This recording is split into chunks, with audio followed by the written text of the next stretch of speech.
एक बार एक गांव में दो भाई रहा करते थे।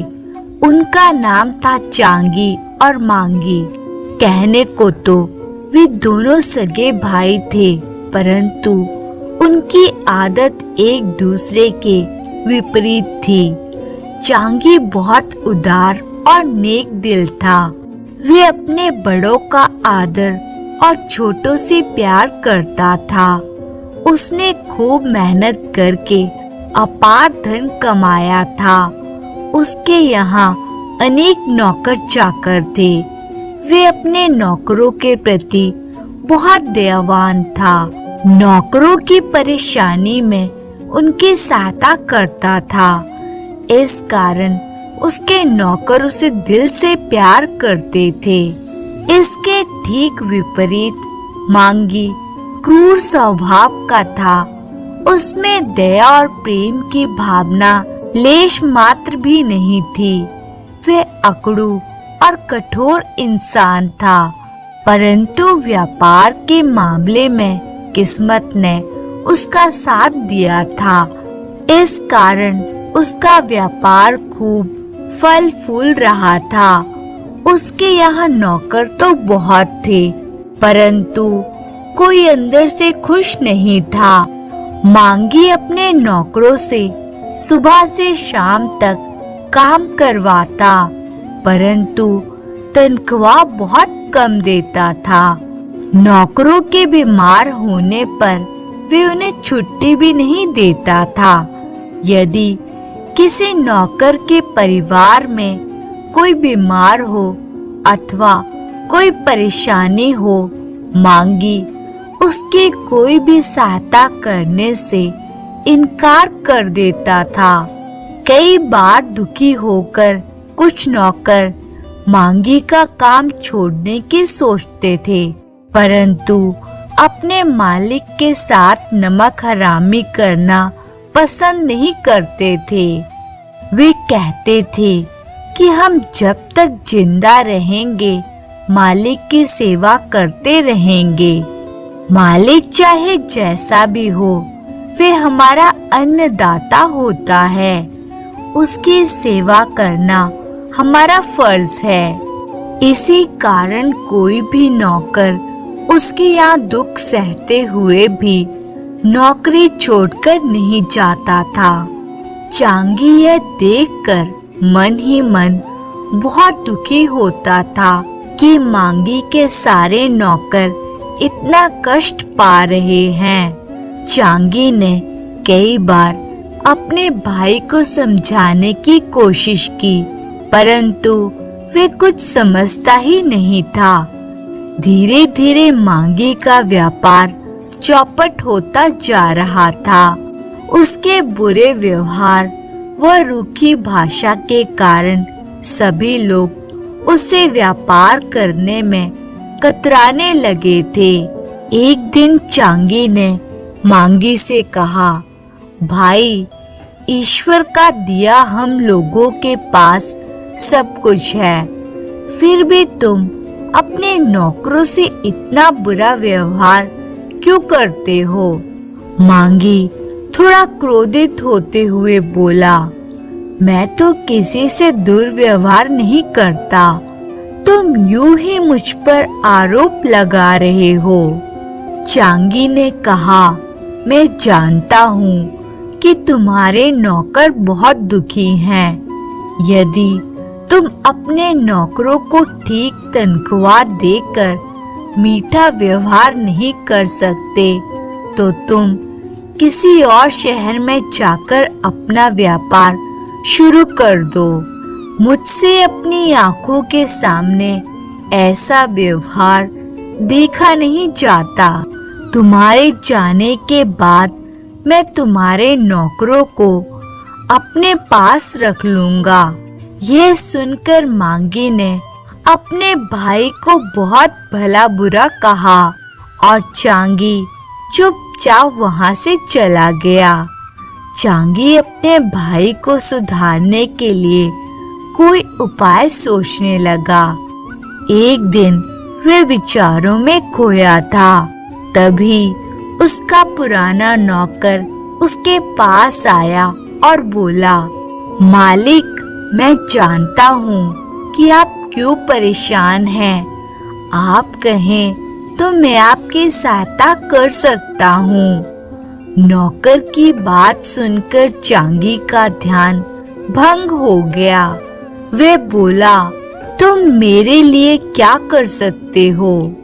नौकर ने कहा, मैं चाहे जो करूं, पर उससे मांगे साहब जरूर सुधर जाएंगे या फिर शहर छोड़कर चले जाएंगे। चांगी बोला, क्या तुम जानते हो कि यह कितनी मुसीबत का काम है? नौकर ने जवाब दिया, हाँ मालिक, मैं अच्छी तरह जानता हूँ, पर आपके लिए मैं कुछ भी कर सकता हूँ। बस आप मुझे आज्ञा दीजिए। इसके पश्चात नौकर ने अपनी योजना अनुसार रात्रि में मांगी के घर में प्रवेश पा लिया और जब मांगी चैन से गहरी नींद सो गया तो उसने धीरे से मांगी का कंबल उतारा और खिड़की के रास्ते भाग गया। सुबह को मांगी उठा तो उसे बहुत तेज सर्दी लग रही थी। उसने अपना कंबल ढूंढा पर उसका कंबल उसे कहीं नहीं मिला। उसे क्रोध आ गया। फिर जब वे दिन में अपने व्यापार पर गया तो वहां एक पैकेट पड़ा पाया। मांगी ने पैकेट खोला तो उसका कंबल वहां रखा था। उस पर एक पर्ची लगी थी जिस पर लिखा था, अपने लोगों से व्यवहार सुधार लें वरना छोड़ूंगा नहीं। मांगी को लगा कि जरूर ये उसके नौकरों की चाल है। अगले दिन वे अपने कमरे के भीतर सोया, परंतु जब सुबह उठा तो यह देखकर हैरान रह गया कि उसका तकिया गायब है। उसे बड़ा क्रोध आने लगा। उसने नौकरों को अच्छी खासी डांट लगाई, परंतु नौकर शिष्टाचारवश माफी मांगते रहे और कुछ न बोले। मांगी व्यापार को जाने के लिए तैयार हो रहा था कि तभी कोई उसके दरवाजे पर एक बड़ा पैकेट छोड़ गया। उसने देखा कि उसके सारे नौकर उसके ही सामने खड़े थे। उसने धड़कते दिल से पैकेट खोला तो देखा कि उसमें उसका तकिया रखा था जिस पर एक पर्ची लगी थी। पर्ची पर लिखा था, अपना व्यवहार बदल लो वरना। मांगी यह पढ़कर डर गया।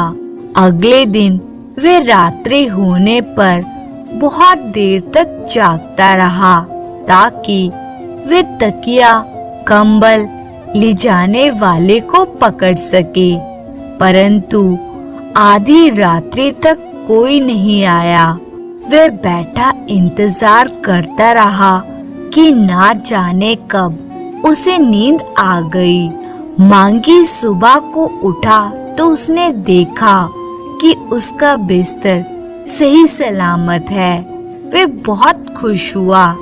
तभी उसको देखकर उसका एक नौकर हंसने लगा। उसे बड़ा क्रोध आया। उसके बाद जो भी उसे मिलता उसे देखकर हंसने लगता। मांगी को कुछ भी समझ में ना आया। कुछ देर बाद जब वह शीशे के सामने गया तो उसे हकीकत मालूम हुई। मांगी डर के मारे थर-थर कांपने लगा। कोई उसके मुंह पर काला रंग करके चला गया था। मांगी को समझ में नहीं आ रहा था कि वे क्या करे।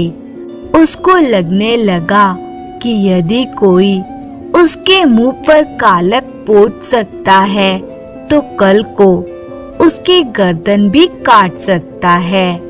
उसने तुरंत नौकरों को आदेश दिया, मेरा सारा सामान बांध दो, मैं दूसरे शहर में जाकर व्यापार करना चाहता हूँ। नौकर कुछ समझ ही न सके। मांगी मुंह धोकर और तैयार होकर अपने व्यापार के लिए चल दिया ताकि अपना व्यापार बंद करके कहीं और जाने का इंतजाम कर ले। रास्ते में उसे चांगी मिला। वे चांगी से नजरें चुराने लगा। चांगी ने उसे रोक लिया और पूछा, तुम इतने घबराए हुए कहाँ जा रहे हो? मांगी बोला, भाई तुम ठीक कहते थे, मैंने भी अब निर्णय कर लिया है कि मैं अपना व्यापार दूसरे शहर में जाकर करूँगा। चांगी ने बहुत पूछा, तब जाकर मांगी ने उसे सारी घटना बता दी।